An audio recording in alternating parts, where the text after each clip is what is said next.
Ceci étant, ici, je vais redouble-cliquer là-dessus et je vais reprendre la flèche qui fait tout, en quelque sorte. Avec le gizmo qui montre tout.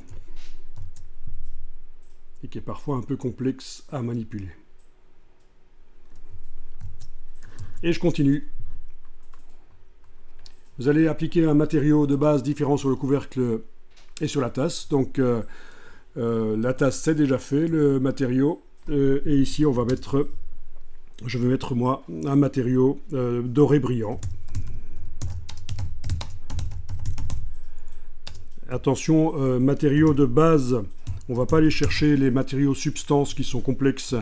Matériaux ici de base, pas substance. Voilà. Donc, pour ça, vous devez sélectionner le couvercle cette fois-ci. Voilà, couvercle. Et dans les matériaux ici, je vais moi aller chercher le brillant, le laiton par exemple. Voilà.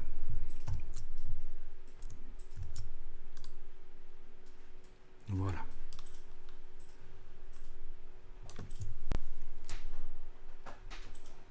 Alors, vous allez enregistrer des vues de caméra et vous allez passer rapidement de l'une à l'autre. Et je rappelle ici que CTRL-Z, c'est pour toute modification dans Adobe Dimension, sauf pour annuler un changement de position. Je vous l'expliquerai juste après. D'abord, on va enregistrer des vues de caméra et passer rapidement de l'une à l'autre. C'est pratique, ça. Donc, vous avez une vue sur votre objet, une certaine vue. D'accord ? Vue de haut, par exemple ici. Eh bien, vous avez l'icône ici de la caméra avec une étoile. Vous cliquez là-dessus. Vous allez pouvoir ajouter, avec le petit signe plus, là, une vue. Voilà. La vue actuelle est enregistrée et je vais taper vue de dessus, par exemple, juste pour me souvenir de ce que c'est. S'il fallait renommer, bien sûr, on double-clique. Ensuite, je vais faire une autre vue.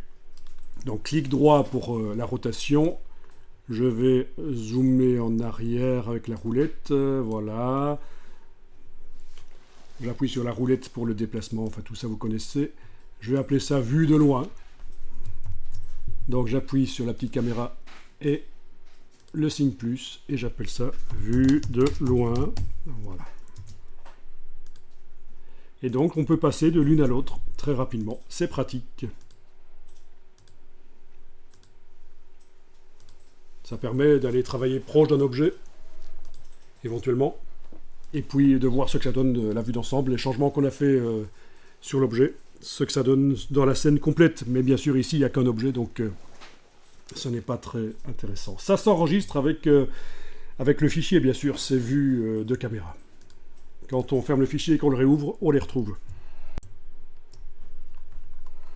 Donc, quand on fait des mouvements de caméra, et là je le fais manuellement avec la touche droite de la souris, voilà, je m'approche avec la roulette, voilà, on fait des mouvements de caméra. Si on veut annuler les mouvements de caméra, mais c'est pas CTRL-Z, parce que CTRL-Z c'est uniquement quand on fait des modifications sur les objets dans la scène. Je vous rappelle, et on l'avait déjà dit au premier cours, pour annuler les mouvements de caméra, vous avez l'icône ici, aller en arrière. Et puis, dès que vous serez allé en arrière, cette icône-là, aller en avant, dans les mouvements de caméra, va forcément devenir active. Donc je vais en arrière, voilà, ce sont les derniers mouvements de caméra que j'ai fait.